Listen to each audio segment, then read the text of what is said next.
Bismillah, Bismillahirrahmanirrahim. Assalamualaikum warahmatullahi wabarakatuh.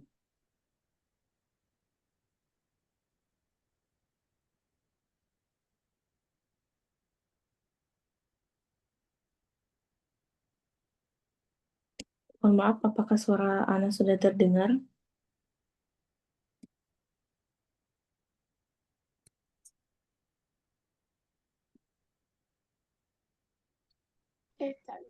Sudah, Ukti. Nah, baik kita mulai ya, eh, bunda-bunda dan para akhwat semuanya. Nah, Bismillahirrahmanirrahim. Assalamualaikum warahmatullahi wabarakatuh. Alhamdulillah, Alhamdulillah nahmaduhu wa nasta'inuhu wa nastaghfiruh wa na'udzu billahi min syururi anfusina wa min sayyiati a'malina. Yahdihillahu fala mudilla lahu wa yudlilhu fala hadiya lahu. Asyhadu an la ilaha illallah wahdahu la syarika lah wa asyhadu anna Muhammadan abduhu wa rasuluhu la nabiyya ba'da ma ba'du. Alhamdulillah, di hari ini kita bisa eh, bersua dalam rangka mendengarkan daurah spesial yang berjudul Metode Efektif Menghafal Quran. Daurah ini diselenggarakan oleh Bimbingan Belajar TBA, Teman Belajar Al-Kansar. Nah, sebelum kita lanjutkan kembali, suara Ana jelas ya? Nah, baik, eh, bagi teman-teman yang mau open kamera dipersilakan ya, bisa menggunakan virtual background yang sudah di-share di grup. Selanjutnya, izinkan Ana memperkenalkan diri terlebih dahulu. Nama Ana Ani Rahayu Mutoha. Qadarullah Ana ini ya, sebagai founder di Bimbingan Belajar TBA dan pengajar juga. Ana alumni dari Teknologi Informasi Universitas Gadjah Mada ya, di tahun 2023. Kemudian, sebelum kita memulai webinar pada malam hari ini, ada baiknya kita membacakan tata tertib terlebih dahulu ya. Yang pertama, hadirkan niat ikhlas karena Allah Ta'ala. Kemudian, dilarang memperdengarkan atau memperlihatkan dengan laki-laki dewasa. Maksudnya, layar webinar ini atau suara yang dihasilkan dari webinar ini ya, karena kita para wanita ya. Nanti yang mengisi juga wanita, seperti itu. Kemudian dilarang merekam atau screenshot layar tanpa izin ya dari panitia. Jika tadi sudah ada yang screenshot, bisa dihapus ya. Kemudian gunakan nama asli dan profil yang sopan ya. Berpakaian menutup aurat dan rapi, masuk tepat waktu sesuai jadwal, lalu matikan mikrofon ya saat tidak berbicara, eh, jangan bergampangan untuk menghidupkan mikrofon. Kemudian nyalakan kamera bila diminta oleh panitia. Insya Allah nanti akan ada sesi dokumentasi. Kemudian catat poin penting kajian karena nanti ada challenge ya. Kemudian ajukan pertanyaan saat sesi tanya jawab ya. Jangan memotong pembicaraan, jangan memotong penyampaian dari ustazah. Kemudian hindari spam dan konten di luar tema ya. Di kolom chat dihindari. Kemudian ikuti acara hingga selesai ya. Jangan kabur di tengah-tengah ya. Izin bila harus ada uzur ya, misal mau ke hammam gitu. Kemudian ini ya, ini tapi share link kajian tapi ini tidak ya.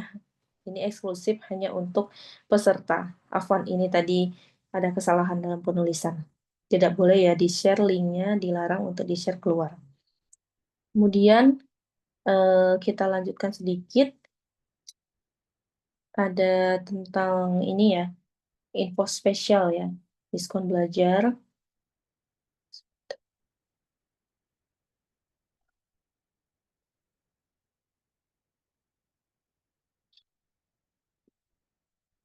Untuk diskon belajar ini ada sedikit informasi ya, sedikit informasi bahwa seluruh dari peserta webinar nanti, seluruh dari peserta webinar akan mendapatkan diskon belajar ya. Diskon belajarnya 20% ya, Masya Allah besar sekali untuk satu program belajar yang dipilih. Jadi lumayan banget ya, bisa digunakan dengan semaksimal mungkin. Untuk cara klaimnya akan diumumkan di akhir acara. Jadi ikuti acara ini hingga akhir agar bisa klaim vouchernya. Kemudian, tadi hilang.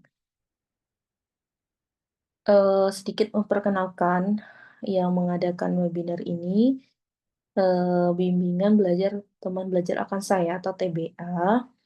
TBA ini berpusat di Kota Depok dan Yogyakarta. Adapun visi misi dari TBA itu sendiri adalah membuat peserta didik senang ya. Visi membuat peserta didik senang belajar dengan asik dan menyenangkan melalui metode edutainment ya, campuran edukasi dan entertainment, serta insya Allah mendidik sesuai Al-Quran dan Sunnah ya. Kemudian misinya tentunya membuat suasana belajar seru dan menyenangkan, mendidik berbasis karakter, pendidikan sesuai Al-Quran dan Sunnah, fokus akademiknya matematika, sains, bahasa Inggris, dan juga Al-Quran ya, Tasin dan Tafid. Kemudian kita juga menjadi sahabat belajar anak ya, atau orang dewasa juga bisa ya. Jadi semua usia bisa mendaftarkan diri di bimbingan belajar TBA. Lalu bersinergi juga dengan tentunya dengan wali santrinya. Kita masih fokus di private dan semi-private ya. Kemudian program-program di TBA tadi seperti yang saya jelaskan. Kemudian ini ada sedikit dokumentasi ya. Jadi ada kelas offline dan kelas online. Adapun kelas offline itu masih terbatas ya. Untuk informasi lebih lanjut nanti bisa ditanyakan di nomor WA adminnya ya. Insya Allah Antuna juga sudah menyimpan semua nomor WA-nya. Kemudian tidak lupa kami sampaikan ada challenge berhadiah ya. Challenge berhadiah ini diperuntukkan untuk satu peserta terbaik yang mengubah transkrip kajian ini menjadi poster inspiratif dan bermanfaat ya. Bisa di-share di Instagram, nanti bisa ini ya, di tag akun Instagram TBA. TBA underscore teman belajar Avanza.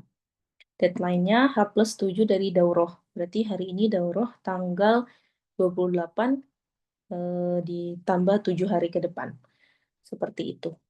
Insya Allah untuk detail hadiahnya nanti bisa ditanyakan ke adminnya. Kemudian eh, saya akan memperkenalkan pembicara kita pada malam hari ini yang akan menyampaikan faedah-faedah terkait dengan metode efektif dalam menghafal Al-Quran ya, karena beliau juga sudah membuktikannya, Masya Allah. Beliau Ustadzah Nashwa Al-Balkis, Hafizahullah Ta'ala. Beliau menyelesaikan hafalan Al-Quran 30 juz di tahun 2018. Dia sekarang merupakan mahasiswa kedokteran di Universitas Brawijaya. Beliau belajar talaki kepada Sekho Kiroat dari Yaman dalam rangka pengambilan sanad di tahun 2023 ya. Mendapatkan ijazah sanad hafalan Al-Quran, riwayat Hafiz An Asim jalur Syatibiyah dalam waktu 1 tahun. Kemudian beliau juga tentunya mendapatkan ijazah matan Tuhfatul Atfal juga, dan ijazah matan Jazariyah yang merupakan syarat ya untuk mendapatkan sanad hafalan Al-Quran. Kemudian juga beliau berpengalaman juga mengempu halaqah dan tahsin di berbagai macam tempat ya. Masya Allah. Barakallahu fiha. Kemudian, eh, baik, setelah ini kita akan memulai acara karena waktu terbatas ya, jadi kita. Tapi sebelum itu, mohon izin saya untuk dokumentasi ya, bagi teman-teman yang berkenan untuk open kamera, dipersilakan ya.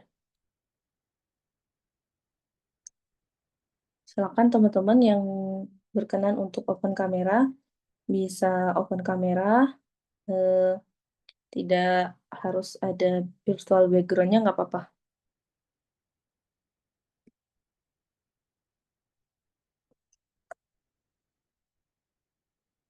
Mungkin kita mulai ya. Masih ada teman-teman yang berkenan membuka kamera?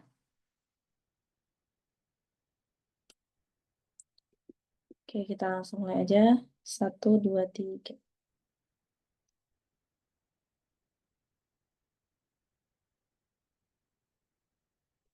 Nah, satu lagi kali.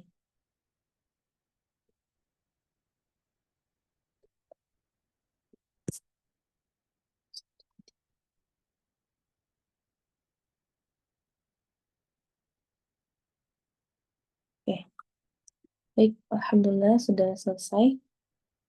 Eh, Waktu dan tempat kami persilakan kepada Ustazah Najwa Bagis.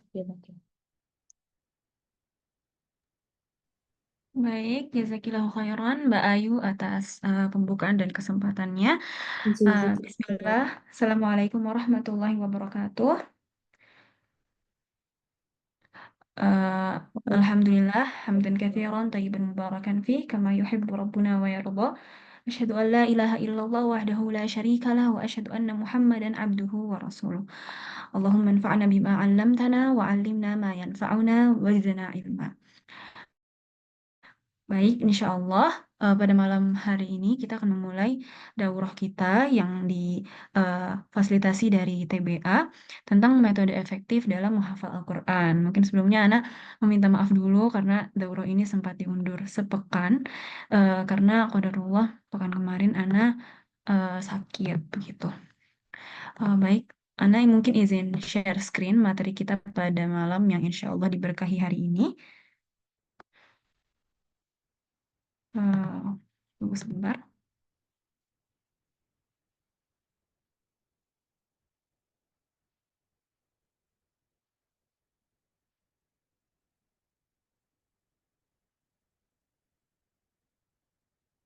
Baik.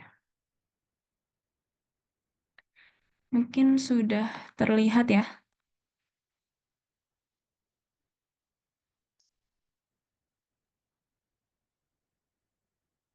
Sudah terlihat ya layar Ana?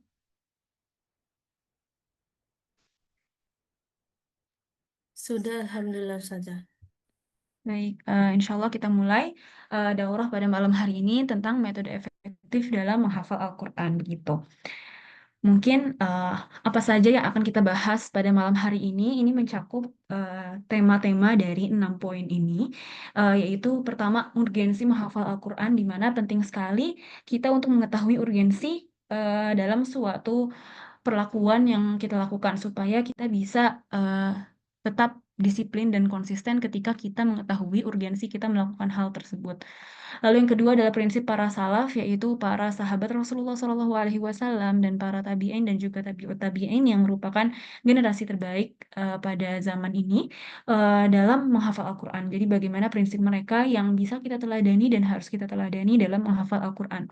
Yang ketiga ada pilar metode efektif dalam menghafal Al-Quran, mencakup konsep-konsep dan teori-teori bagaimana supaya kita bisa memaksimalkan menghafal Al-Quran itu sendiri. Lalu ada rencana menghafal dan murajaah, dan juga teknik menghadapi kendala dalam menghafal Al-Quran. Dan juga yang keenam adalah memanfaatkan dunia digital untuk menghafal Al-Quran. Karena kita hidup di masa di mana sudah banyak teknologi digital, dan itu bisa menjadi hal yang sangat bermanfaat ketika kita juga menggunakannya di bidang yang bermanfaat, termasuk dalam menghafal Al-Quran ini bisa kita manfaatkan teknologi-teknologi yang ada seperti itu. Mungkin bisa Ana lanjutkan. Ini adalah salah satu dalil di mana Allah berfirman, "A'udzubillahi minasyaitonirrajim, walaqad yassarnal Qur'ana lidzikri fahal mim muddakir." Sesungguhnya kami mudahkan Al-Qur'an untuk pelajaran.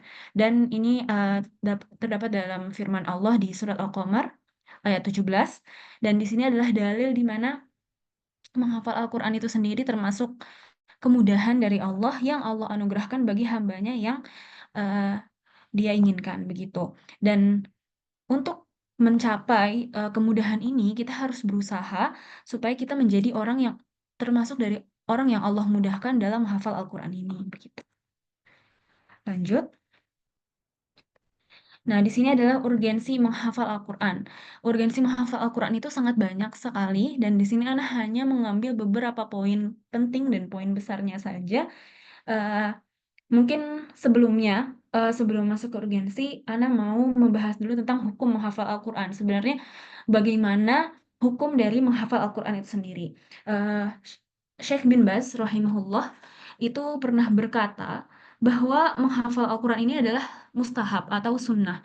Jadi bukan suatu kewajiban, namun suatu hal yang dicintai, yang mana kita sebagai muslim itu dianjurkan untuk memperbanyak amalan-amalan sunnah. Jadi cukup penting untuk menghafal Al-Quran ini, ditambah lagi keutamaan penghafal Al-Quran itu sendiri sangat-sangat banyak begitu. Eh, jadi dan Al-Quran ini termasuk kitab Muslim, pedoman kita sebagai Muslim. Jadi menghafal Al-Quran ini adalah suatu perbuatan yang sangat mulia dan sangat-sangat dianjurkan begitu. Lalu kita masuk ke urgensi, yang mana urgensinya adalah keutamaan-keutamaan dari menghafal Al-Quran itu sendiri. Yang pertama adalah penghafal Al-Quran adalah sahibul Quran. Dalam hadis Rasulullah Shallallahu Alaihi Wasallam riwayat Abu Daud, Rasulullah Shallallahu Alaihi Wasallam bersabda, "Yuqalu li sahibil Quran, iqra wartaqi warattil kama kunta turattalu fid dunya, fa inna manzilaka 'inda akhiri ayatin taqra'uha." Akan dikatakan kepada orang yang membaca Al-Quran, bacalah, naiklah, dan bacalah seperti yang kamu baca di dunia ini. Karena tujuan akhirmu adalah pada ayat terakhir yang kamu baca. Jadi di sini saat di eh, hari akhir nanti, di mana para penghafal Al-Quran ini naik ke surga sesuai dari hafalan yang mereka punya, begitu. Oleh karena itu, bila kita menghafal Al-Quran, bahkan kalau misalnya sampai satu Al-Quran menyeluruh, maka insya Allah dengan izin Allah, kita bisa naik ke surga yang paling tinggi. Amin ya rabbal alamin. Lalu yang kedua, Al-Quran akan menjadi syafaat bagi sahibul Quran. Dalam hadis Rasulullah juga riwayat Muslim, "Iqra'ul Quran fa innahu ya'ti yaumal qiyamah syafi'an li ashabih." Bacalah Al-Quran karena ia akan datang pada hari kiamat sebagai pemberi syafaat bagi para sahabatnya, maksudnya bagi para penghafal Al-Quran. Lalu yang ketiga, derajat di surga tergantung pada hafalan Al-Quran. Ini hadis yang sama dengan hadis yang nomor pertama. Lalu yang keempat, termasuk sebaik-baik manusia, di mana hadis Rasulullah SAW riwayat Bukhari, "Khairukum man ta'allama al-Qur'an wa 'allamah." Yaitu sebaik-baiknya kalian adalah yang mempelajari Al-Quran dan juga mengajarkannya. Jadi Rasulullah ini sudah pernah bersabda bahwa eh, Muslim-Muslim itu yang paling baik adalah yang mempelajari Al-Quran dan juga mengajarkannya. Sepenting itu urgensi dari menghafal Al-Quran ini. Lalu ini juga dua poin lain di mana Allah mengangkat derajat sahibul Quran di dunia. Dalam hadis riwayat Muslim, Rasulullah Shallallahu Alaihi Wasallam bersabda, "Inna Allah yarfa'u bihadzal kitab aqwaman wa yada'u bihi akharin." Sesungguhnya Allah mengangkat derajat beberapa kaum dengan kitab ini dan merendahkan kaum yang lain dengannya juga. Jadi Allah ini mengangkat para penghafal mengangkat derajat para penghafal Al-Quran ini. Dan juga termasuk meneladani Nabi Shallallahu Alaihi Wasallam, di mana perbuatan meneladani Nabi Shallallahu Alaihi Wasallam ini adalah sebuah keharusan Muslim. Kita harus meneladani suri tauladan kita, yaitu Nabi Shallallahu Alaihi Wasallam. Dalam surat Al-Ahzab ayat 21, Allah berfirman, "Laqad kana lakum fi Rasulillahi uswatun hasanah." Gitu. Baik. Nah, ini dalil lain di surat Al-Baqarah ayat 286. La yukallifullahu nafsan illa wus'aha. Allah tidak membebani jiwa melainkan sesuai kesanggupannya. di mana berarti kita harus berusaha sampai kita benar-benar menghafal dari Al-Quran ini, karena apa ya, kesanggupan ini kita usahakan dan insya Allah bila tentang menghafal Al-Quran itu adalah sebuah ibadah yang sangat mulia dan Allah pasti akan memudahkan bagi seorang muslim yang memiliki niat yang kuat dan juga tujuan yang mulia ketika menghafal Al-Quran ini begitu. Baik, kita masuk ke prinsip salaf dalam menghafal Al-Quran. Sebenarnya ini secara umum juga bisa dikatakan sebagai prinsip mereka dalam menuntut ilmu, yaitu yang pertama ikhlaskan niat dan jauhi ria. Jadi kayak dalam menghafal Al-Quran kita sangat penting untuk memurnikan niat kita, yang mana niat kita adalah untuk beribadah dan mendekatkan diri kepada Allah Ta'ala. Karena menghafal Al-Quran ini niat perbuatan dan apa perbuatan yang sangat mulia yang sayang sekali bila niat kita ini tidak murni untuk ibadah kepada Allah Ta'ala. Karena ada hadis Rasulullah SAW, innamal a'malu binniyat. Jadi sangat sayang sekali bila kita menghafal Al-Quran yang harusnya sangat mulia, namun bila tercampur dengan tujuan-tujuan seperti ria atau ingin dipuji orang, itu akan pahalanya hilang atau bahkan bisa berdosa begitu. Lalu yang kedua ada bertahap dan diamalkan. eh, para sahabat dulu meneladani hadis Rasulullah Shallallahu Alaihi Wasallam yang bersabda bahwa eh, ahabbul a'mali ilallahi adwamuha wa in qalla, yaitu amalan yang paling dicintai oleh Allah adalah amalan yang kontinu walaupun itu sedikit. Jadi yang penting adalah kontinuitasnya atau disiplinnya, di mana tidak apa-apa sedikit, yang penting terus-menerus diamalkan daripada banyak di awal namun berhenti akhirnya. Lalu penting juga untuk perbanyak murojaah, di mana eh, hafalan ini adalah suatu hal yang sangat mudah untuk hilang atau terlepas dari kepala bila tidak dimurojaah. Dan mana murojaah ini otomatis kita akan membaca Al-Quran lebih banyak dan setiap huruf dalam Al-Quran ini terhitung pahala. Jadi untuk murojaah ini sendiri adalah sebuah keharusan untuk hafalan kita agar tidak hilang dan juga sebagai bentuk ibadah kita agar pahala kita itu semakin banyak. Baik, dilanjutkan. Di sini ada konsep-konsep yang penting sekali untuk kita pegang dalam menghafal Al-Quran. Yang pertama tentu saja berdoa kepada Allah agar diberi kemudahan dalam menghafal Al-Quran. Karena menghafal Al-Quran ini sendiri, eh, mau bagaimanapun, bila tidak Allah mudahkan, bila tidak Allah izinkan untuk dimudahkan, mungkin akan terasa sulit. Namun, hal itu bisa diusahakan salah satunya dengan doa. Kita benar-benar sebagai manusia ini sangat lemah dan tidak mampu untuk memiliki kemampuan apapun kecuali Allah izinkan. Oleh karena itu, kita dalam menghafal Al-Quran sangat penting sekali untuk selalu berdoa kepada Allah Ta'ala untuk menjernihkan hati dan pikiran kita, memberkahi setiap langkah kita, dan juga memudahkan kita dalam menghafal Al-Quran. Lalu kita juga harus memperhatikan niat dan adab. Niat tadi itu sendiri kita harus memurnikan niat kita untuk beribadah kepada Allah, untuk mendekatkan diri kepada Allah, bahwa hal yang kita lakukan ini adalah berkaitan dengan firman-firman Allah Ta'ala yang sangat mulia. Hal yang kita lakukan ini adalah bentuk upaya dari menjaga firman-firman Allah Ta'ala, eh, karena yang mana firman-firman Allah Ta'ala ini adalah pedoman dan tempat merujuk atau tempat kembalinya umat muslimin terkait hukum-hukum dan juga firman-firman Allah begitu. Lalu kita juga harus ikhlas dan konsisten, di mana itu sangat penting sekali, di mana tadi sesuai hadis Rasulullah, eh, Allah itu lebih mencintai amalan yang sedikit demi sedikit, walaupun terus-menerus walaupun itu sedikit seperti itu.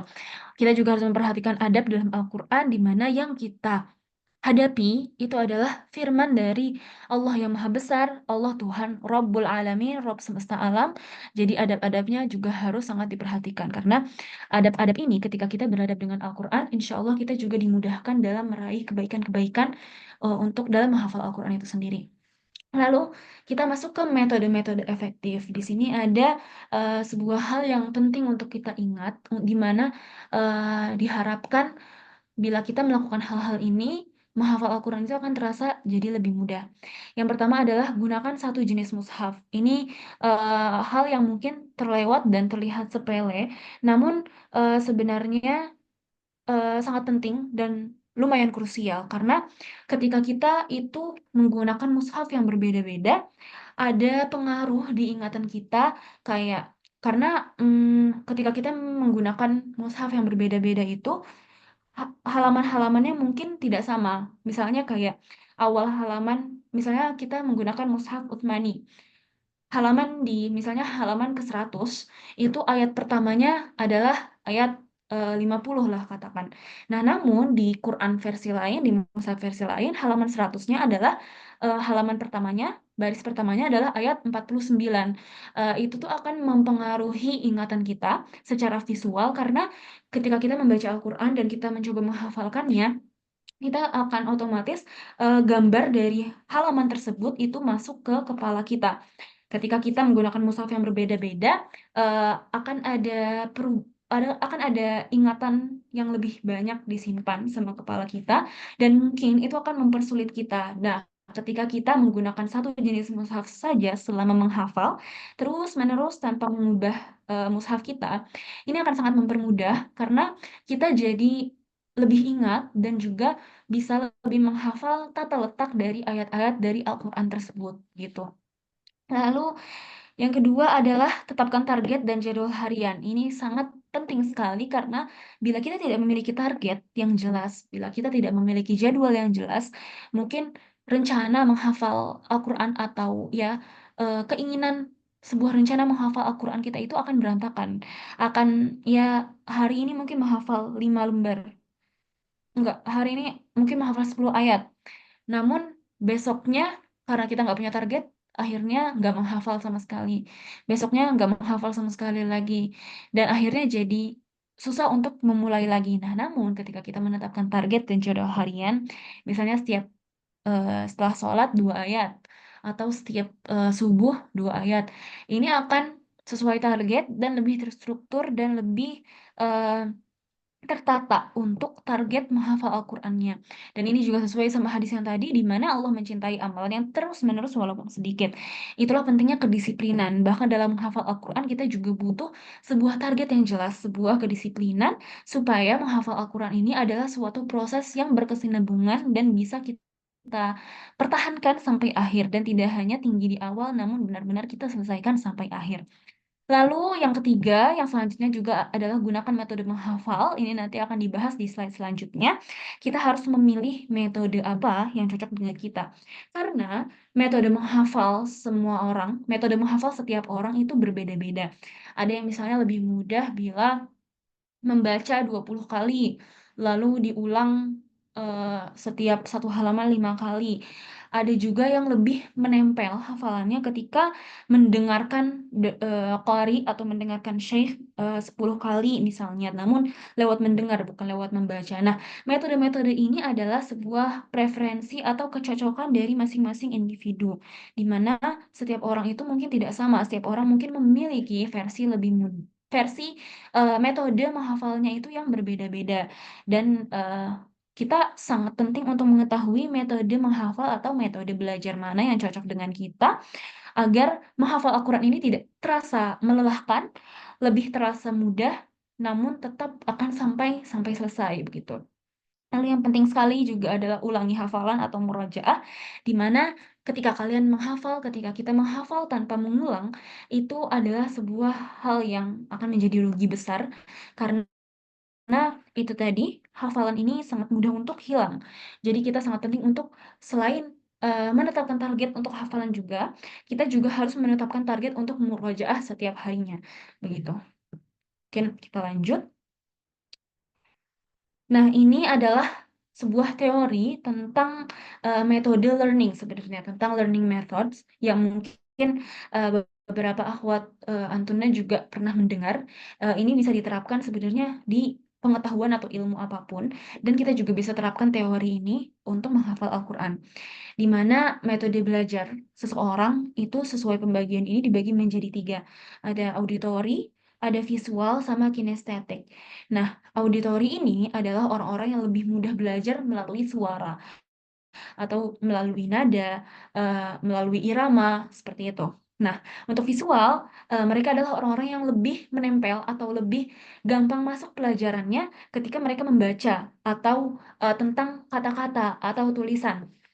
Nah, lalu yang kinestetik ini adalah orang-orang yang lebih mudah belajarnya ketika mereka itu belajar sambil bergerak, sambil menggerakkan anggota tubuh mereka.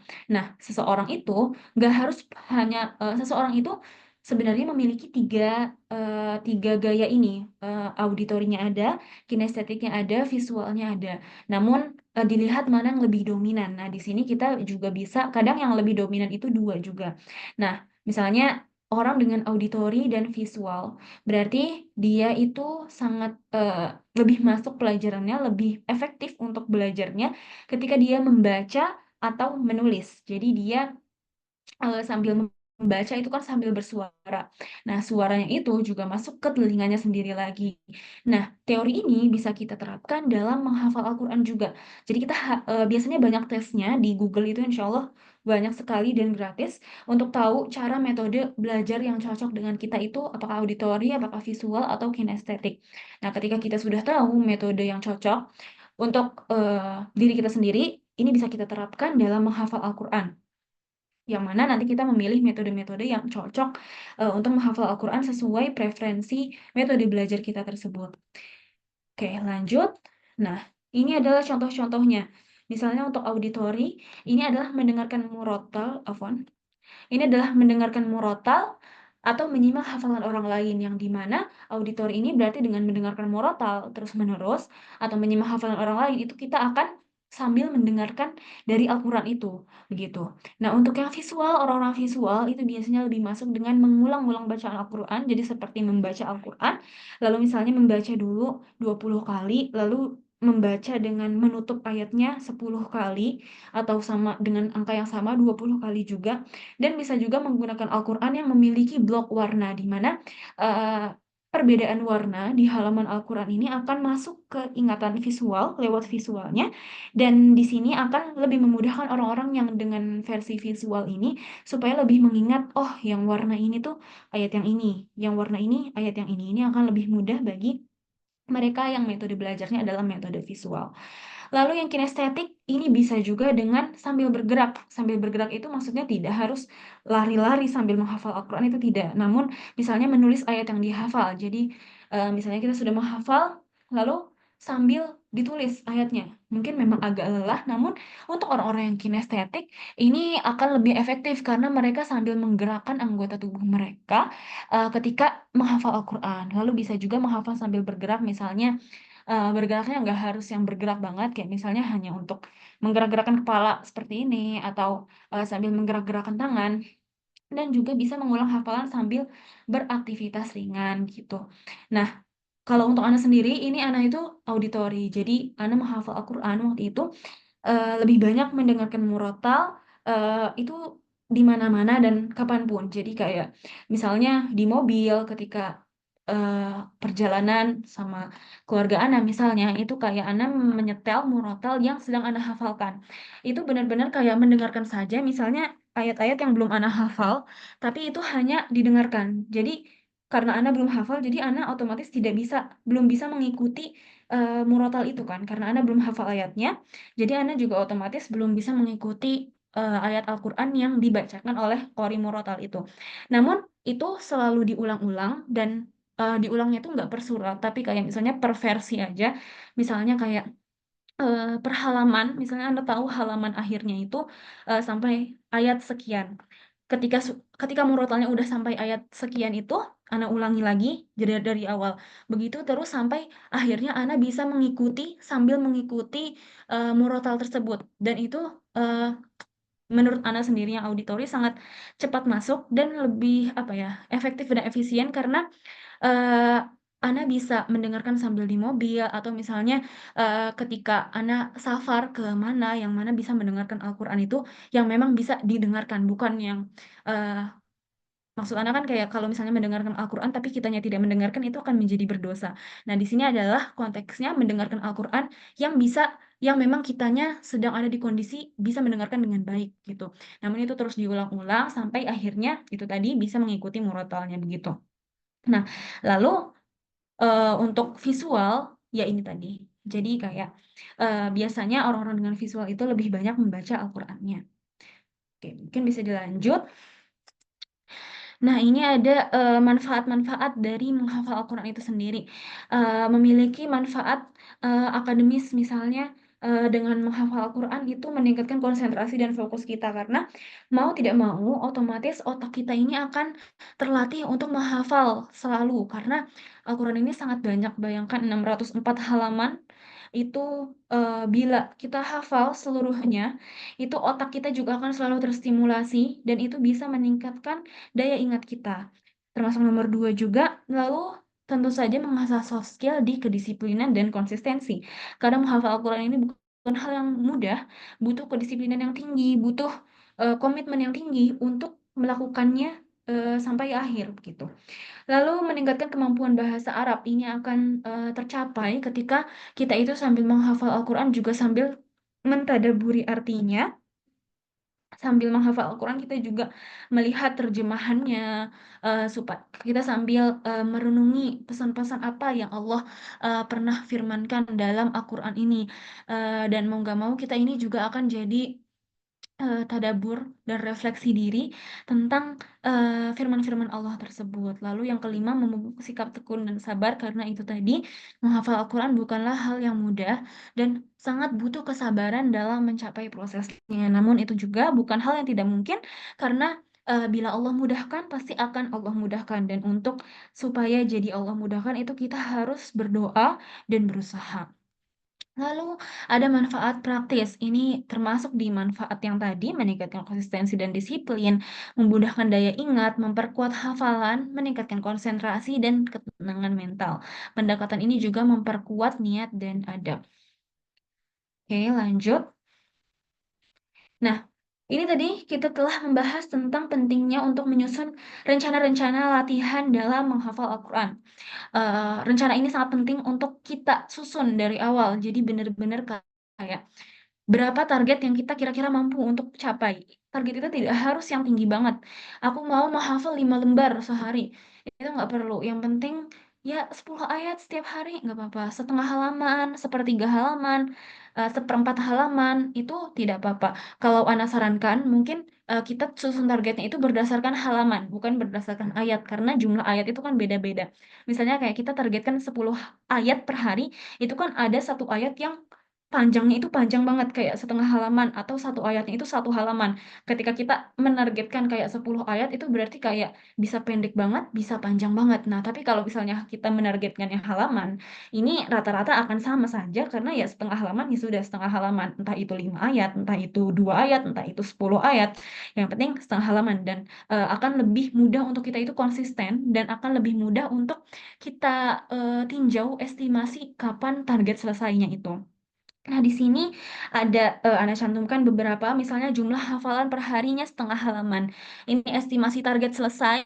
Kita bisa mengestimasi target selesai ini dengan menghitung jumlah hari efektif di mana kita menghafal Al-Quran, plus dibagi sama 604 halaman total Al-Quran. Jadi kayak 604 dibagi setengah halaman. Ini akan menghabiskan waktu 3 tahun 4 bulan.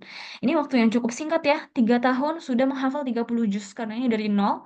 Kayak ini cocok untuk pemula dan fokus pada kualitas bacaan. Setengah halaman ini ya masih bisa dilakukan, dan waktunya juga cukup sebentar. Nah, di sini juga tapi estimasinya mungkin Anda sarankan itu bisa dibuat lebih detail. Jadi dibaginya itu bukan per 7 hari misalnya. Kita sangat boleh untuk menentukan hari libur atau hari istirahat, misalnya ya setiap hari Ahad tidak menghafal dulu, atau misalnya setiap hari Sabtu, atau misalnya setiap akhir pekan. Jadi kayak hanya menghafal dalam 5 hari, jumlah efektif menghafalnya itu 5 hari. Berarti nanti ditulis aja, dihitung saja di mana setengah halaman ini dikali 5, jadi kayak seminggu itu kalian mendapat berapa, dan akhirnya nanti estimasinya itu berapa begitu. Dulu Ana sangat menyusun ini, kayak Ana dari SD itu jadi oh Ana mau menghafal setengah halaman, oh kira-kira segini, lalu ya sudah kita berpegang sama target yang kita buat sendiri. Nah namun kayak nanti semakin akhir ketika kayak sudah terus-terus menghafal, biasanya kita itu akan terbiasa, kita akan semakin terbiasa dan semakin apa ya, semakin mudah rasanya.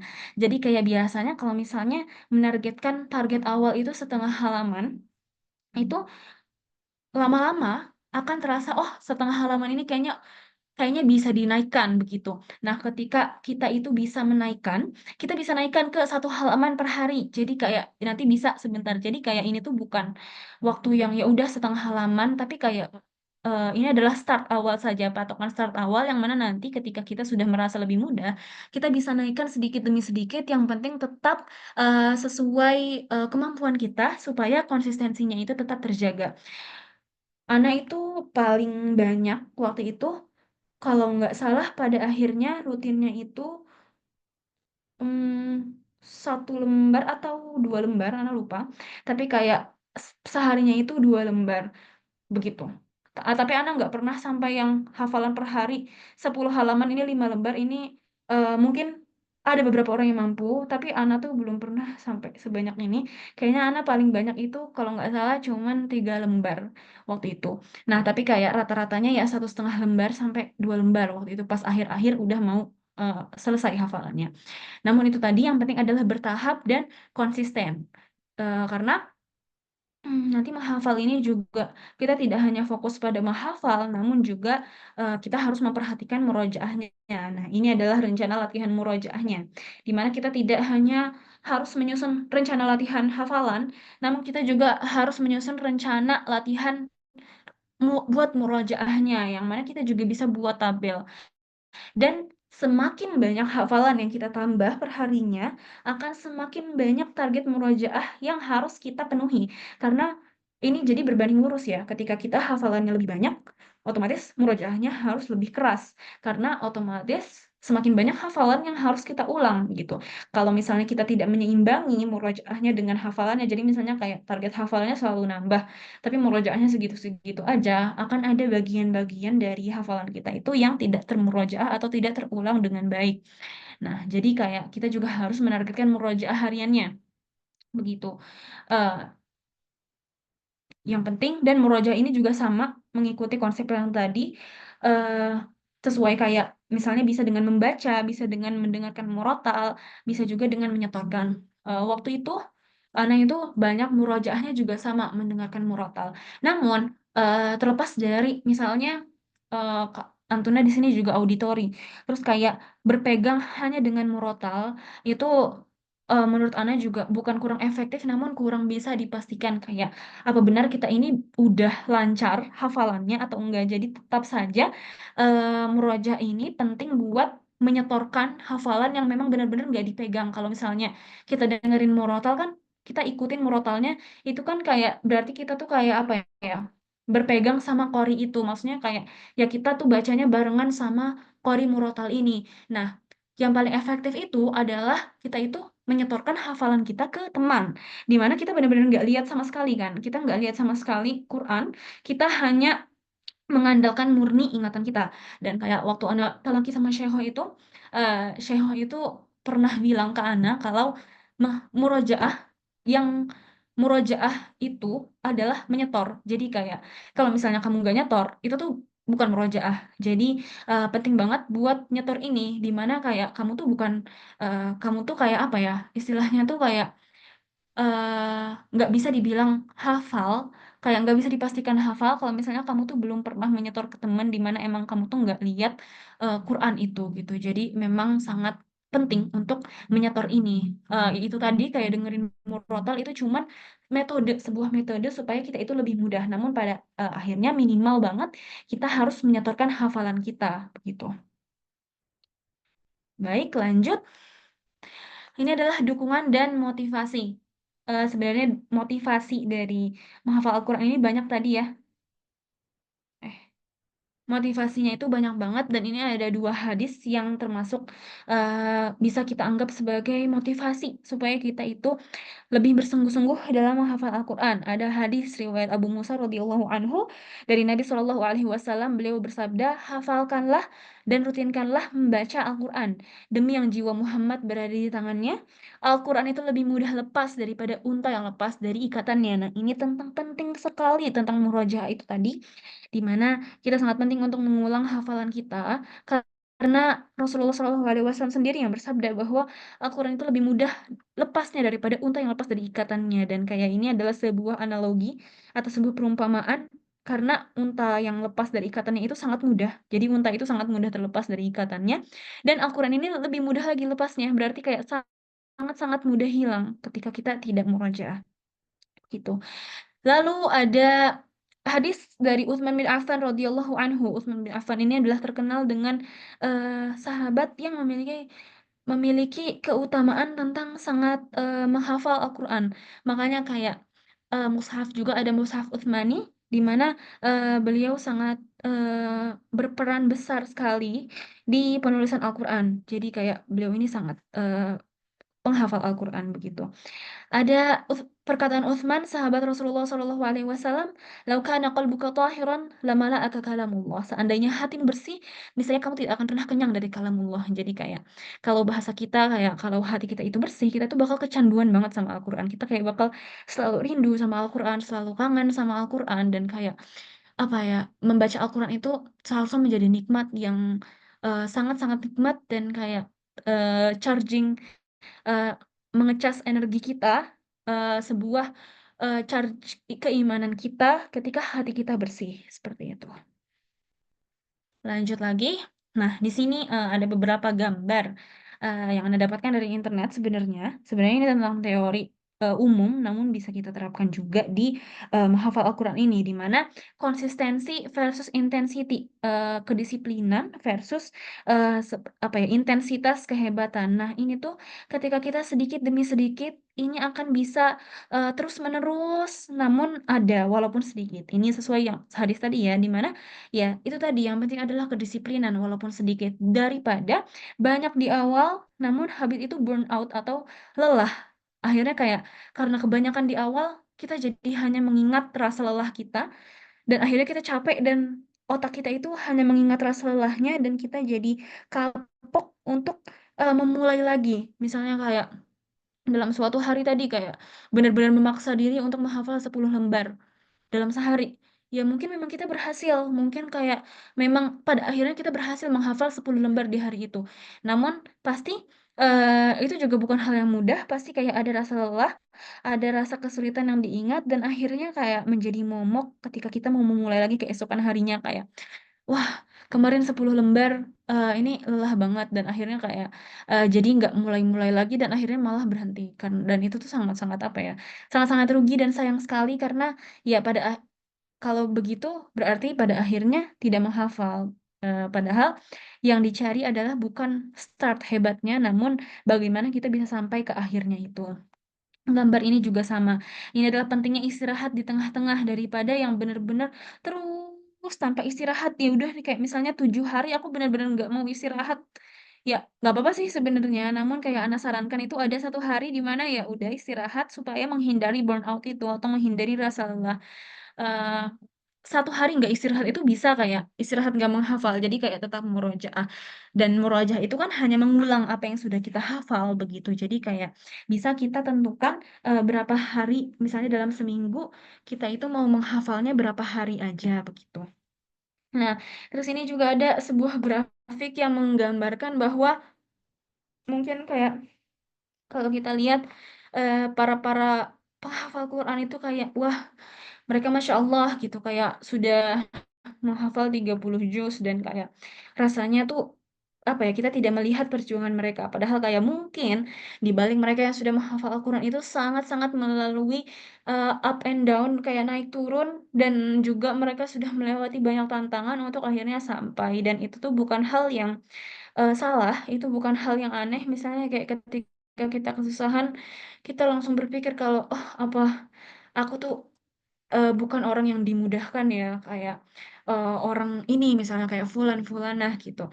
Kita tetap harus berhusnudzon kepada Allah karena Allah itu sesuai prasangka hambanya dan kita harus percaya bahwa Allah itu pasti akan memudahkan hambanya yang memiliki niat gitu. Jadi ketika kita merasa kesulitan, ya itu bukan suatu hal yang aneh atau suatu hal yang salah, karena itu wajar di setiap proses, apalagi menghafal Al-Quran bukan suatu proses yang mudah, itu pasti akan ada rintangan-rintangan dan kesulitannya. Begitu. Kita tidak mungkin akan jarang sekali di mana orang akan tanpa rintangan sampai akhir benar-benar nggak ada kesulitan itu sangat-sangat jarang harusnya.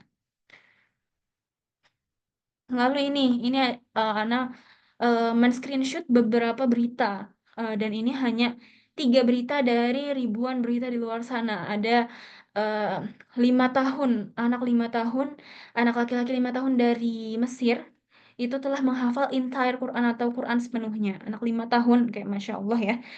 Anak sekecil itu 5 tahun, baru 5 tahun hidup di dunia, tapi sudah menghafal bahkan 30 juz Al-Quran. Angkanya bahkan lebih besar dari angka usianya, lebih besar dari 5 gitu. Tapi sudah menghafal 30 juz. Lalu ada selain anak-anak, bahkan ini ada 78 tahun wanita, wanita lansia ya. Di Turki telah menghafal Al-Quran. Padahal kayak eh, beliau sudah nenek-nenek, sudah lansia.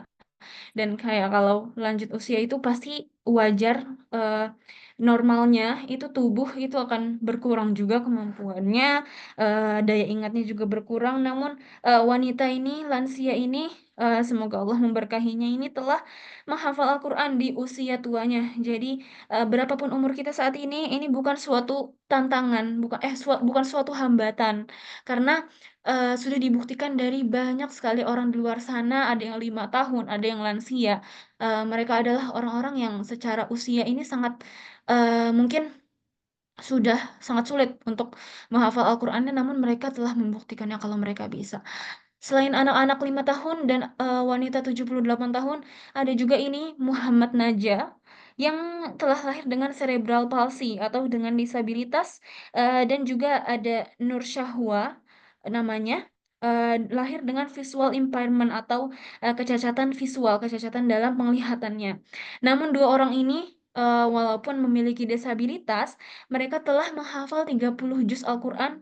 Bahkan si Kaila ini waktu usia 10 tahun, padahal dia itu mungkin bisa dibilang buta ya, ada gangguan penglihatannya, namun telah bisa menghafal Al-Quran. Kayak Masya Allah sekali ya.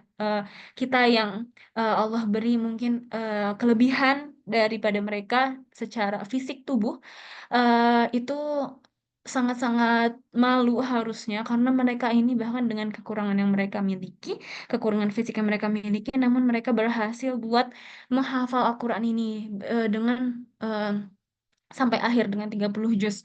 Padahal kayak itu butuh konsistensi dan butuh usaha yang sangat tinggi, namun mereka ini anak-anak, lansia dan juga para disabilitas yang Allah takdirkan memiliki disabilitas ini, mereka tidak menjadikan itu adalah hambatan mereka, namun mereka membuktikan kepada kita bahwa itu bisa dilakukan menghafal Al-Quran secara keseluruhan secara 30 juz ini.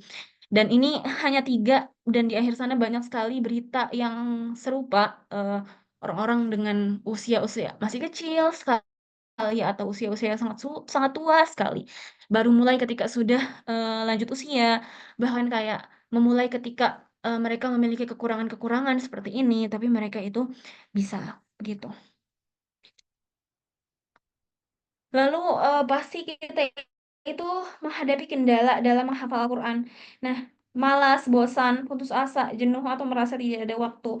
Ini tuh pada akhirnya adalah kita penting sekali itu tadi balik di awal, di mana kita penting sekali untuk memiliki tujuan dan ingat kembali tujuan kita karena urgensi menghafal Al-Quran tadi itu keutamaannya sangat-sangat banyak, di mana tadi Shahibul Quran kayak tingkatan seseorang di surga itu tergantung pada hafalannya.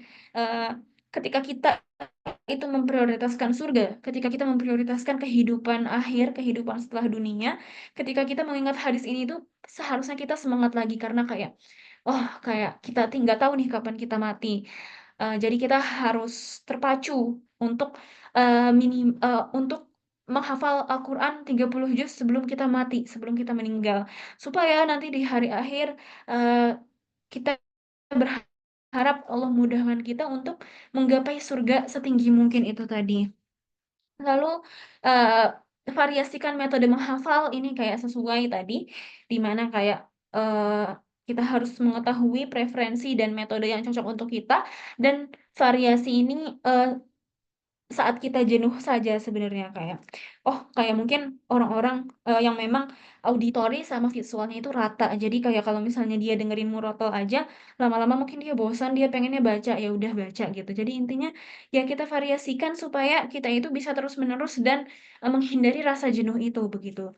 Lalu ini ada istirahat sejenak dan self reward, boleh banget self reward kayak eh, tentu saja dengan cara yang halal dan tidak mubazir, eh, di mana kita itu memberi reward untuk diri kita sendiri atas usaha kita supaya itu tadi kita menghindari burnout dan menghindari rasa jenuh. Istirahat sejenak juga penting, di mana ketika kita terus-terusan kita mungkin akan rawan capek dan akhirnya dikhawatirkan untuk berhenti total. Padahal kita tidak mencari, kita sangat menghindari itu. Kita mencari konsistensi di sini. Kita sangat-sangat membutuhkan konsistensi di sini.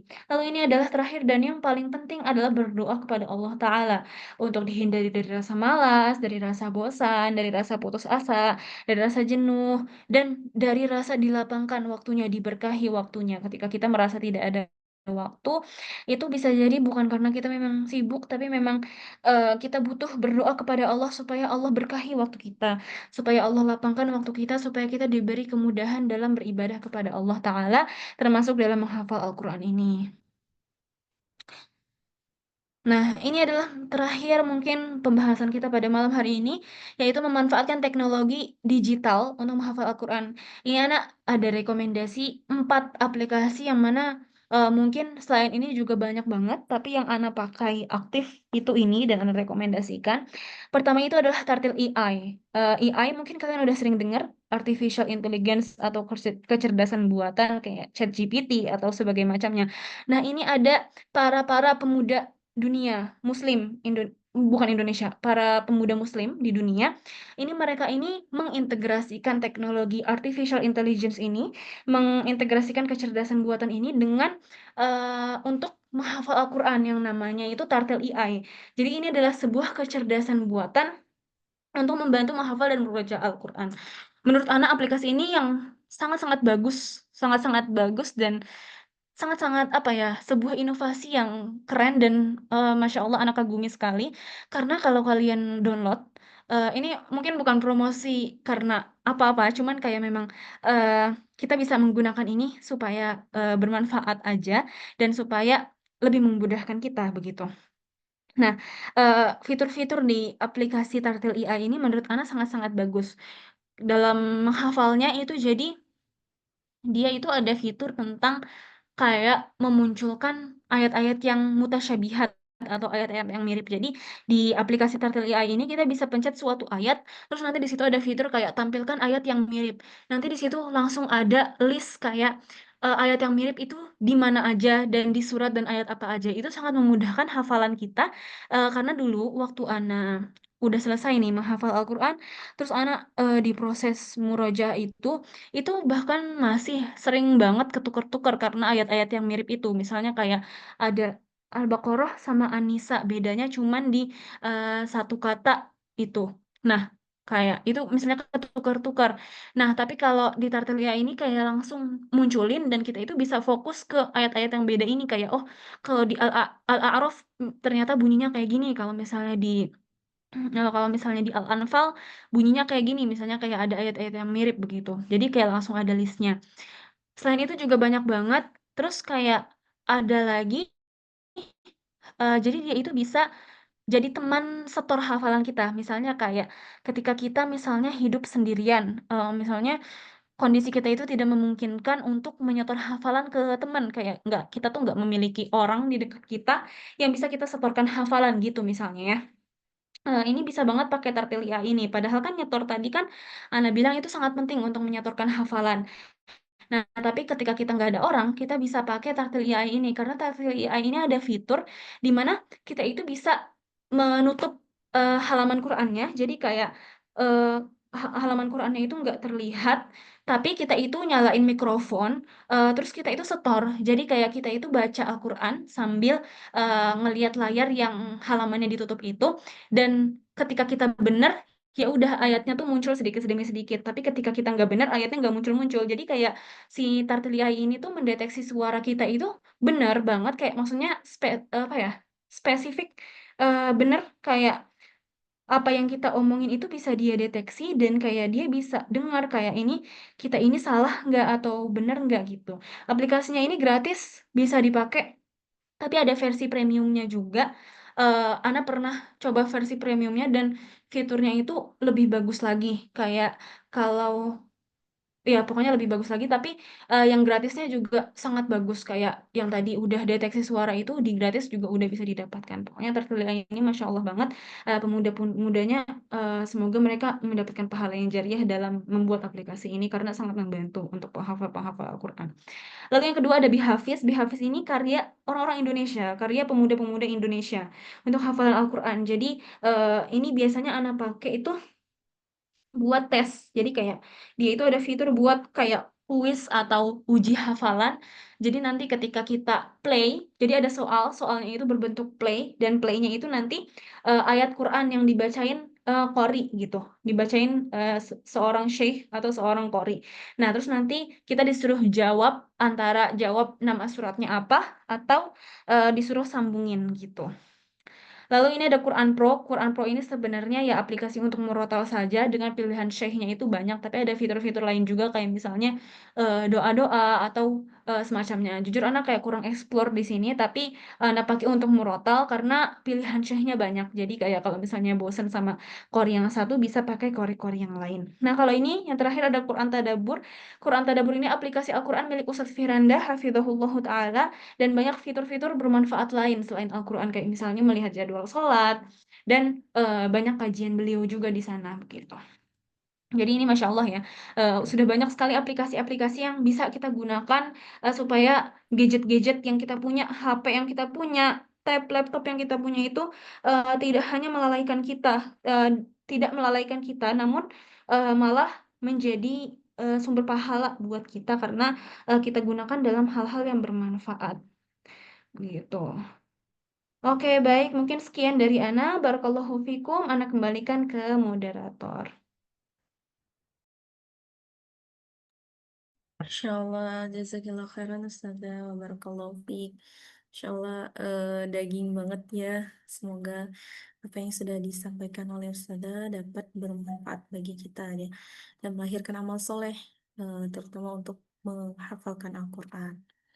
Dan bisa juga kita gunakan ya aplikasi-aplikasi yang sudah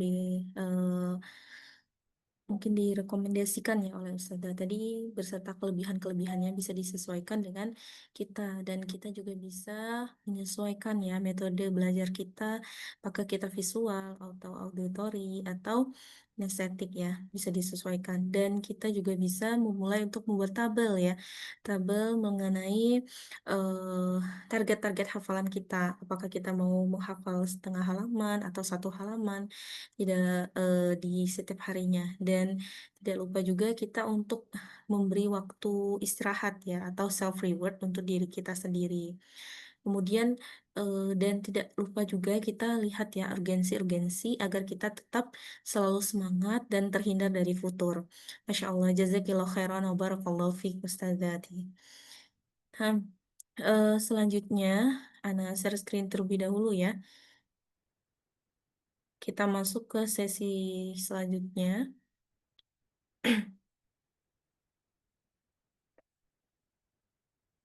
Eh, kami ingatkan pula kepada para peserta untuk tidak lupa mengisi presensi ya yang sudah di-share di grup sambil menunggu Ana untuk share screen.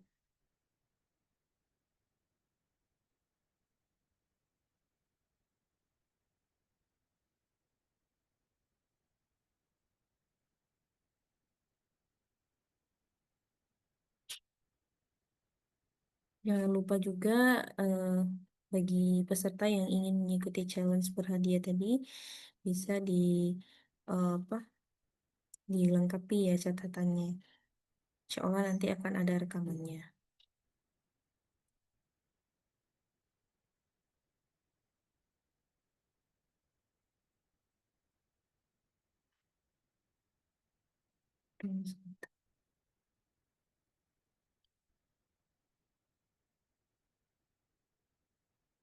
Baik, eh,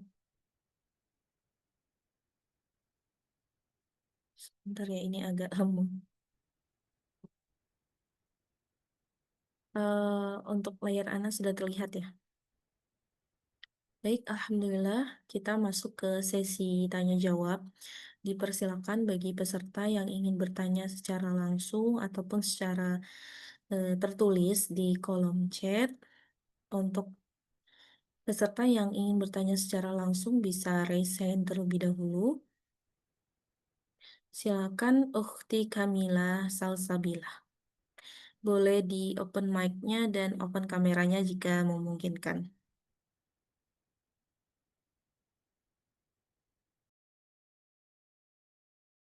Eh, Afwan, sebelumnya Ana berhalangan untuk membuka kamera, jadi izin untuk hanya membuka mikrofon saja. Bismillah, semoga Ustazah dan keluarga senantiasa dilindungi dan dirahmati Allah Subhanahu wa Ta'ala. Izin bertanya, Ustazah, bagaimana cara agar memurojaah hafalan sambil beraktivitas atau safar dengan mendengar murotal dan dengan qori yang sama setiap juznya? Karena eh, Eh, se sepengetahuan saya, ya yang sedikit ini, kebanyakan kori yang full 30 juz itu napasnya itu tidak maksudnya saya itu tidak kuat gitu. Jadi kebanyakan panjang saat wakof atau saat berhenti ayatnya gitu. Jadi eh, bagaimana saran terbaik Ustazah? Apakah berusaha melatih napas agar kemampuan napas Ana sama dengan kori atau mengganti kori yang sesuai napas Ana tapi eh, kori yang tidak lengkap murotalnya tidak lengkap 30 juz gitu. Jadi ada kemungkinan eh, begitu misalnya kori A itu ada murotal dari juz 1 sampai 5 misalkan. Tapi kori A ini juz 6 ke atasnya tidak ada gitu. Jadi apakah apakah kori yang sesuai napas saja namun ada kemungkinan berganti kori gitu. Maaf kalau berlibat Ustazah Afwan. Jazakillahu khairon wa barakallahu fiik.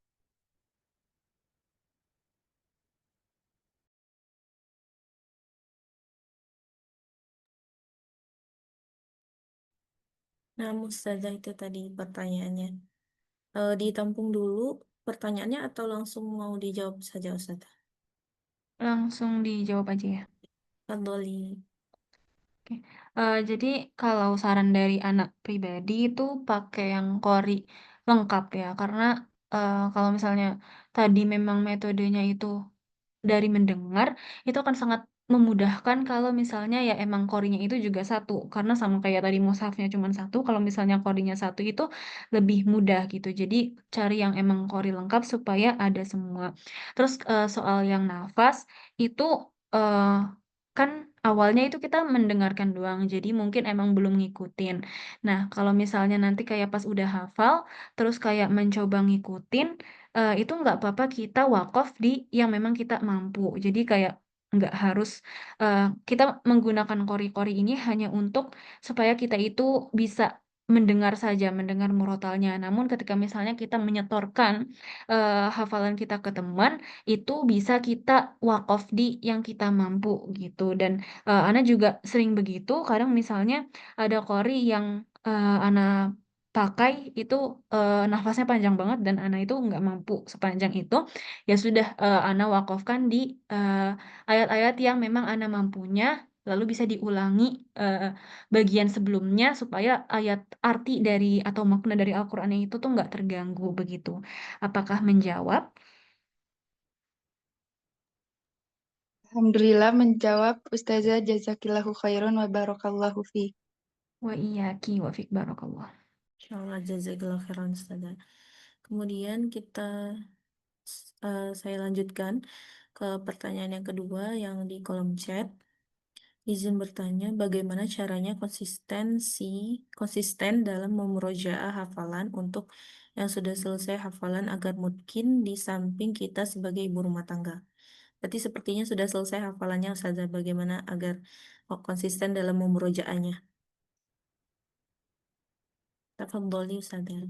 Oke, baik. Kalau misalnya untuk murojaah rumah tangga itu eh, mungkin tadi itu ya kayak eh, kita mau nggak mau meluangkan waktu nggak apa-apa sedikit, tapi terus pada anak-anak paham karena anak juga ngelihat ibu anak sendiri kayak ibu rumah tangga itu kan sibuk sekali ya, banyak banget pekerjaan rumah yang harus dikerjakan. Namun ketika kita itu memiliki niat yang kuat itu dan juga tadi jangan lupa untuk berdoa supaya Allah mudahkan, itu insya Allah akan Allah mudahkan kayak bisa juga misalnya sambil di dapur atau sambil ngerjain pekerjaan rumah itu bisa sambil mendengarkan murotal. Itu menurut Ana sangat membantu juga. Dan juga misalnya setiap habis sholat kita sempatkan kayak murojaah 1 halaman, 2 halaman, nggak apa-apa kan kalau misalnya 2 halaman tiap habis sholat itu kan lumayan banget berarti sholat ada 5 kali. Kalau misalnya sehabis sholat 2 halaman berarti ada 10 halaman, udah setengah juz tuh murojaahnya. Setiap hari kayak gitu itu insya Allah efektif. Kemarin itu ibu Ana sendiri juga kayak mencoba menghafal karena ibu Ana bukan seorang yang hafalannya udah selesai, tapi kayak mungkin karena anak-anaknya eh, Masya Allah kayak menghafal Al-Quran gitu, tapi beliau mungkin termotivasi dan beliau itu menyempatkan diri kayak beliau mencoba mencari guru, beliau itu ibu Ana hafizahullah mencoba mencari guru yang bisa menyimak hafalan beliau. Jadi kayak beliau tuh setiap jam 9 pagi itu ada jadwal sama gurunya eh, buat menghafal dan itu karena ada tuntutan harus menyetor itu kan. Jadi kayak mau nggak mau jadi kayak ke push gitu karena hafalannya tuh harus disetor. Jadi mau nggak mau harus dipersiapkan begitu. Dan Ana lihat itu cukup konsisten dan kayak Ana juga kagum karena sudah ibu-ibu tapi kayak bisa menjalankan itu. Nah, insya Allah itu tadi Mbak penanya juga bisa melakukan itu dan eh, insya Allah dimudahkan Allah untuk melakukan hal gitu. Apakah menjawab? Insya Allah menjawab ya di chat ya soalnya.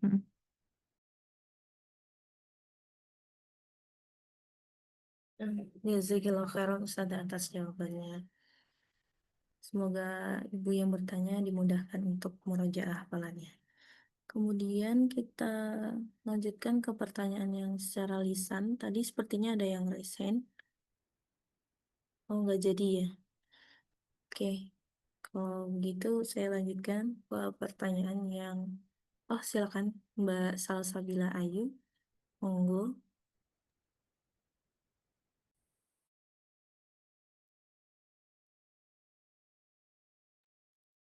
Suaranya belum masuk, Kak.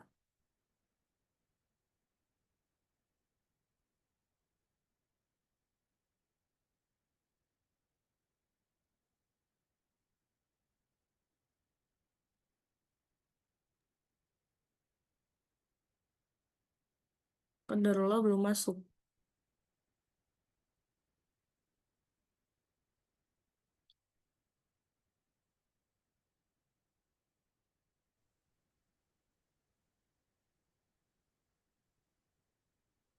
Mungkin ada ini ya, kendala teknis. Mungkin saya izin bacakan pertanyaan yang dari chat dulu ya, Kak Salsabila Ayu. Baik, dari kolom chat ada pertanyaan. Ada pertanyaan yang mirip ya, tips bagi ibu rumah tangga tadi sudah terjawab.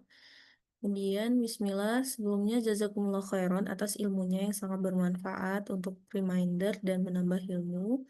Saya Ismi dari Pontianak, izin meminta saran kalau metode belajar saya mendengar suara sendiri, apakah lebih baik tetap mendengar murotal terlebih dahulu atau nggak apa-apa pakai suara sendiri saja? Tiba-tiba kepikiran karena selama ini hanya menggunakan suara sendiri, jarang pakai murotal, kecuali dulu waktu awal-awal menghafal. Begitu Ustazah pertanyaannya. Oh ya, baik. Barakallahu fiik, Mbak Ismi ya tadi. Iya, Mbak Ismi. Eh, Kalau saran Ana itu tetap mendengarkan murotal karena lebih ke supaya kita itu aman dari kesalahan. Karena kan kayak insya Allah kalau kori-kori murotal itu mereka itu yang sudah certified gitu istilahnya, sudah ada sertifikasi. Mereka insya Allah sudah memiliki sanad dan ijazah dari kiroat yang lebih dari satu gitu. Dan mereka sudah melewati ujian dan kayak talaki ke syekh yang lebih senior. Jadi rekaman mereka itu insya Allah secara tajwid dan hukum Al-Quran itu sudah benar. Dan ketika kita mendengarkan suara-suara mereka, insya Allah itu terhindar dari kesalahan bacaan. Kalau misalnya suara sendiri, itu bisa jadi kayak misalnya kita itu ada yang terlewat. Misalnya kayak harusnya panjang, dibacanya itu nggak panjang karena ya mungkin terlewat gitu. Dan akhirnya karena kita itu merekam suara sendiri dan juga mendengarkannya juga mendengarkan suara sendiri, eh, akhirnya yang kita hafal banget itu malah yang salah itu. Padahal kayak harusnya bacaannya itu ada kesalahan, tapi kita nggak sadar karena kita itu mendengarkannya suara sendiri. Nah, tapi kayak ini tadi konteksnya waktu awal-awal menghafal pakai murotal ya. Jadi mungkin kalau misalnya memang sudah apa ya, sudah yakin nggak ada kesalahan, ya mungkin bisa. Namun Ana tetap sarankan pakai murotal supaya ya lebih enak aja dan kayak lebih tajwidnya itu lebih sempurna begitu sih. Semoga menjawab Mbak Ismi. Barakallahu fiik. Insya Allah sudah menjawab ya Mbak Ismi. Barakallahu fiik. Jazakillah khairan Ustazah. Kemudian, wah, kemudian Kak Salsabila Ayu sudah bisa? Mungkin Apakah Anda sudah terdengar? sudah, Alhamdulillah. Go. Assalamualaikum warahmatullahi wabarakatuh. Waalaikumsalam. Eh, Ustazah, apakah ada rekomendasi qori atau syekh yang bacaannya tuh nggak terlalu cepat, terus juga tajwid makronya tuh terdengar jelas gitu. Karena ada beberapa qori syekh yang terlalu cepat gitu bagi anak gitu. Itu aja Ustazah, syukron. Oke, terima kasih Mbak Salsa. Jadi kalau rekomendasinya Kori yang nggak terlalu cepat, itu Ana tuh biasanya Mishari ya. Kalau misalnya buat murojaah itu Mishari. Selain karena emang beliau ini juga lengkap kayak insya Allah 30 juz semua surat itu pasti tersedia dan lebih mudah dicarinya. Kayak di semua aplikasi itu insya Allah ada Mishari Roshid. Jadi kayak eh, nggak sulit gitu buat mencarinya dimanapun. Dan juga iramanya menurut Ana nggak terlalu cepat, nggak terlalu lambat. Buat murojaah, mungkin Ana merekomendasikan beliau ya. Cuman kalau misalnya buat apa lebih kena, kayak lebih jelas tajwid dan kayak kesempurnaan makhraj atau sifat-sifat hurufnya, itu bisa pakai ini. Syekh Aiman Suwaid hafizahullah sama Syekh Abdul Qadir Uthman hafizahullah jadi rujukan dan saran dari para eh, pemegang tajwid, pemegang ijazah qiraah karena makrojnya memang sering dipakai buat belajar-belajar tahsin begitu. Nah, jadi kalau misalnya pakai murotal-murotal dari beliau tuh insya Allah juga kita saat mendengarkan itu otomatis jadi eh, menghafal dan terhafalnya itu suara yang benarnya begitu sih Mbak Salsa. Barakallahu fiik, jazakillahu khairan atas pertanyaannya.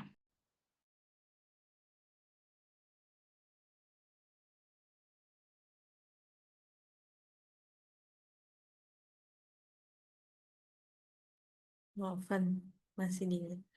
Baik, mungkin satu pertanyaan lagi, satu pertanyaan terakhir. Bismillah, Afwan Ustazah, bagaimana jika belajar tahsin online belum bisa secara offline? Apakah perbedaannya signifikan? Lalu, dan jika belum lancar bacaannya, namun tetap langsung belajar hafalan dengan bantuan murotal, apakah tidak mengapa? Syukur Ustazah. Oke, barakallahu fiik pertanyaannya. Em, Kalau misalnya belajar tahsin antara online dan offline, kalau ditanya ada perbedaannya, menurut Ana ada. Kayak tetap saja kalau misalnya online itu mungkin kayak kurang jelas suaranya atau kayak kita itu nggak bisa ngecek lebih lanjut kayak misalnya posisi-posisi makrosnya begitu. Namun kalau misalnya sedang tidak memungkinkan, kayak tidak bertemu guru yang bisa belajar offline, itu nggak apa-apa banget belajar online kayak yaitu bentuk usaha kita juga, bentuk ikhtiar kita juga buat belajar tajwid. Insya Allah ya kita tetap belajar tajwid. Cuman kalau misalnya ditanya ada perbedaan, itu menurut Ana ada karena itu tadi kayak lebih jelas kalau misalnya bertemu langsung. Apakah signifikan? Ya, kalau signifikan, hmm, mungkin nggak terlalu signifikan, kayak masih bisa online, tapi ketika kita belajar offline itu mungkin kita akan merasakan manfaat yang lebih besar gitu, karena kita bisa lebih dicek secara jelas gitu.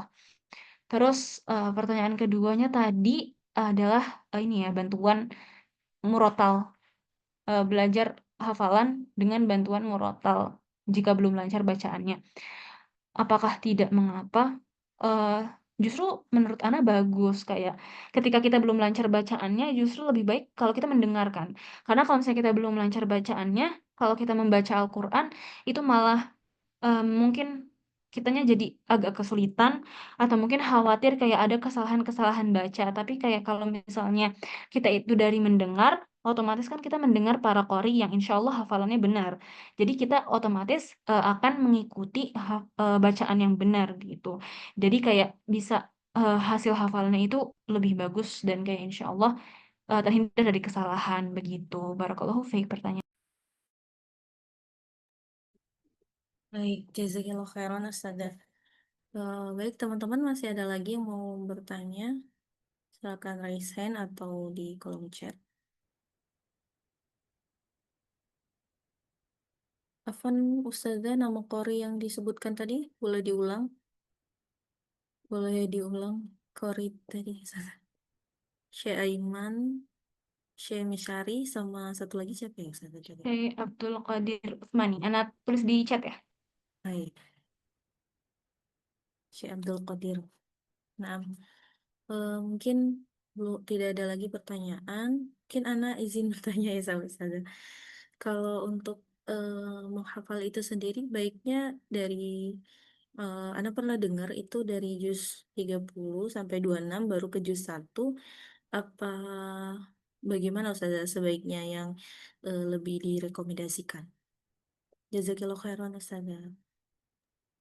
Oke, barakallahu fiik.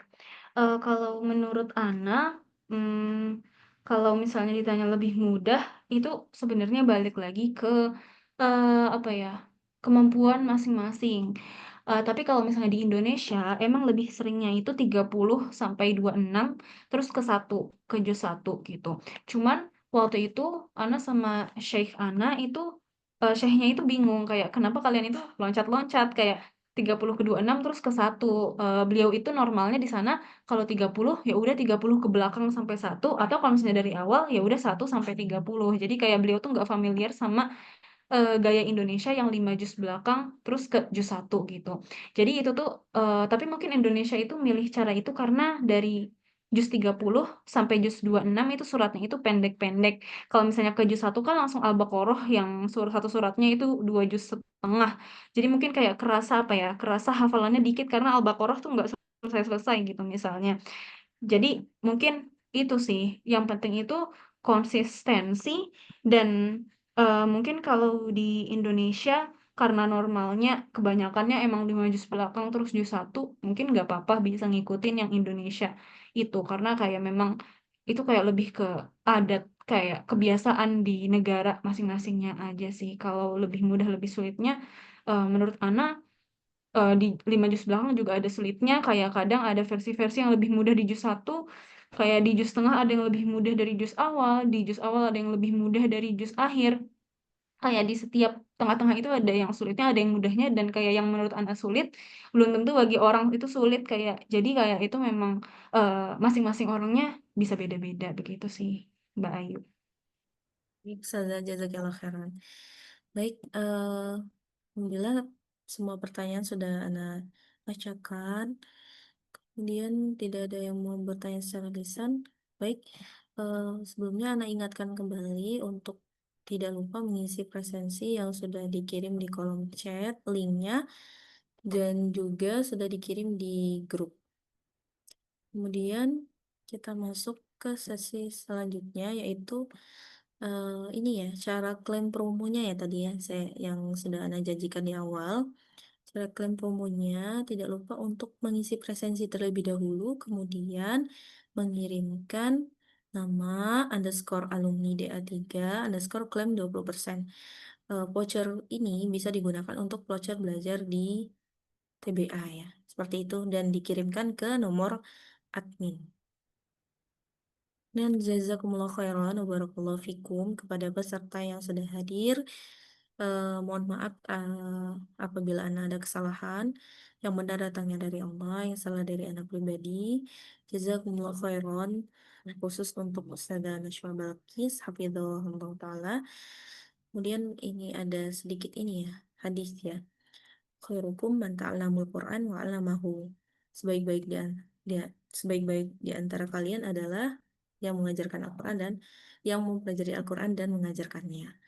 Baik, semoga Allah mudahkan kita dalam menghafal Al-Qur'an dengan metode yang efektif yang sudah disampaikan oleh Ustazah Najwa Balqis hafizahullah taala. Jazakumullah khairan. Kita tutup majelis ini dengan membacakan doa kafaratul majelis. Subhanakallahumma bihamdika asyhadu an la ilaha illa anta nastaghfiruka wa atubu ilaik. Sekali lagi Ana sebagai moderator mohon maaf apabila ada kesalahan. Wassalamualaikum warahmatullahi wabarakatuh.